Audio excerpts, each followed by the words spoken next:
Hi, last week Saturday, I posted a video where I spoke about the fact that sometimes living abroad can be very boring. Hey, and they came from my head. Some came to my DM, some sent me emails.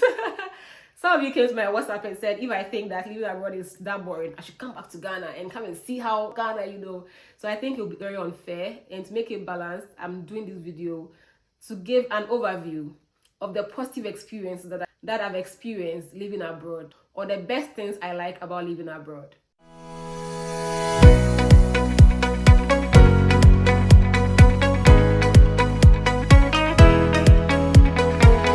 I've had pretty good experiences, and before we continue, I would like to reintroduce myself to you.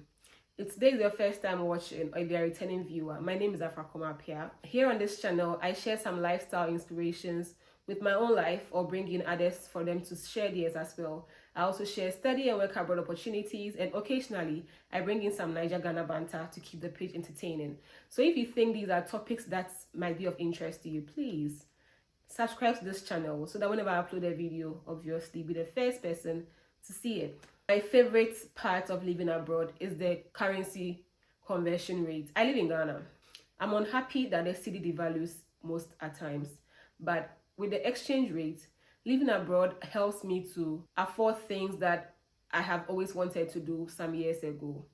So I think that with how much I earn here, although I'm not rich, I'm just okay with how much I earn here. If I take it to my home country, it helps me to invest in ventures that if I was in my home country at this age, like 7 years after university, I'm unsure that I would have been able to do it. So living abroad gives me that comfort. That's the number one thing for me. Secondly, another good thing I like about living abroad is the fact that it's a very merit-based country.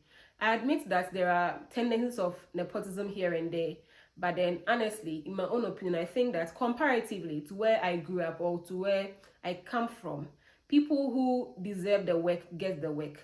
Things like if you apply for a job and you don't have any connection, you don't have any network, you don't know anybody, and your certificate and your CV, and you attend the interview and you perform.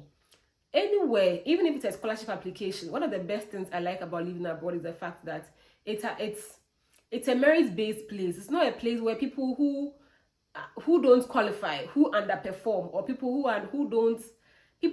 who are lazy rather get good places, or people who sleep with bosses. It doesn't work that way. Maybe it does, but from my own perspective or from my own experience of things I have applied for, the ones I did not obtain and the ones I obtained, I can say that it's a merit-based situation where you get what you deserve. That is what I want to say in terms of work, in terms of school, in terms of jobs, in terms of applications, anywhere, promotions. It's not based on whose father is rich or who is from a poor family, who is from it doesn't matter. Like, your demographics does not play any role in terms of what you get. Okay, coming abroad, I have realized that some of the things that we pray about back at home are not things that we should be praying about.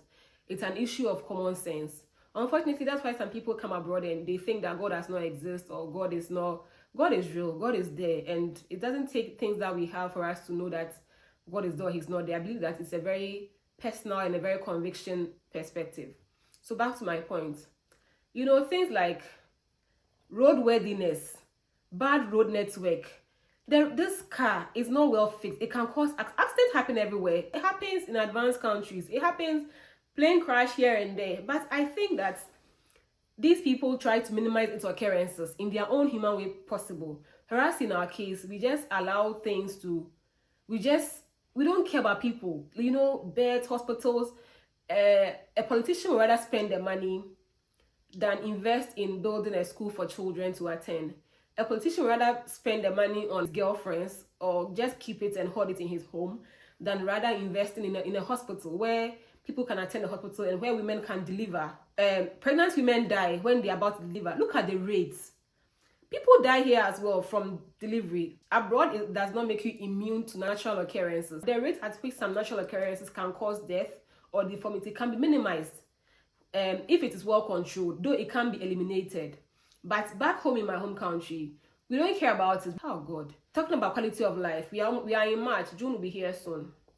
And in Ghana, for example, June is a rainy season. Rainy season, the whole capital city will get flooded. We'll just live in the country. will be flooded, and we'll just form committees, do talkathon, committee-a-thon. I mean, ton of talking back and talk, like meet the president, meet the minister. They will demarcate the market, do up and down. Then the floods will come again 2025. Is the floods will just be happening every time without any actions, you know, like, so that kind of quality of life. Living abroad has also hastened my dreams of taking care of my parents. Every child or every young person, I believe, has dreams of, oh, let me grow up and take care of my parents. Let me grow up and do this thing. Truth is, whenever I send my parents money at the end of the month, I don't send them billions or thousands. Like my own little money that I have, I send to them. I'll just be like, if I was in Ghana and I don't know anybody, just like I don't know anybody in Ghana, I'm not well networked, how would I have taken care of my parents? Apart from my parents, and whenever I'm able to help somebody pay fees, medical bills, things, I'm like, the convenience, the ease. I'm not rich, I'm not rich, just like basic living. Like, and I think this is the life that everyone, if our leaders are thinking straight, if our leaders are thinking and being, it's okay, that's fine. So it affords me the life that I want for my parents, for my loved ones, and that thing to help people, you know, it affords me that thing where I can also help people. So I think that for me, living abroad gives me that kind of ability. I think I was in Ghana, the help I'm rendering to them now, and that's taken me like 10 more years before, where I can advance to the peak of my career. But here I'm just at the entry level of my career, but by the grace of God, I'm able to take care of them as and when I should. And the fifth thing I want to talk about is the fact that with travel experience of living in the UK, living in the USA, also helps with visa applications. So in the event that I need to apply for any visa, because I have a travel history, a good travel history, I'm not a criminal, you know. Compared to 5 years ago when I was applying for my first American visa, I was so afraid. I had not even traveled to Togo before, you know, or even Burkina Faso. Today, looking back, I'm not afraid again of being denied a visa, though it's possible, but the chance is very, like, minute. Do you understand? So living abroad, like, I'm very grateful for. It gives me comfort, it gives me ease, it gives me dignity, like regular life dignity, drinking good water. I can drink tap water and it's good, like I'm healthy. But back at home, I have to buy purified, filtered water. And even with that, it's so expensive. Talk about expensive. Things like food. I've lived in America, I've lived in the UK. Things like food is always so affordable because food is for survival. Food is not a luxury. Food, if it's not our leaders in Africa, food should not be something that human beings should beg, or kids should be stunted. Pregnant women can't even get the right food to eat to get enough blood to avoid hemorrhage. Let me end this video. Thank you so much for watching my video. I'm getting a bit sad and a bit emotional. Thank you so much for watching today's video. And please, if you have any comments, like if you want to leave a comment as to how living abroad has helped your life, leave it at the comment section. Or if you also envisage a life that you think that living abroad would give to you, leave it at the comment section. And if you like this video, please do not forget to leave a like or a comment as well. Thank you. Bye.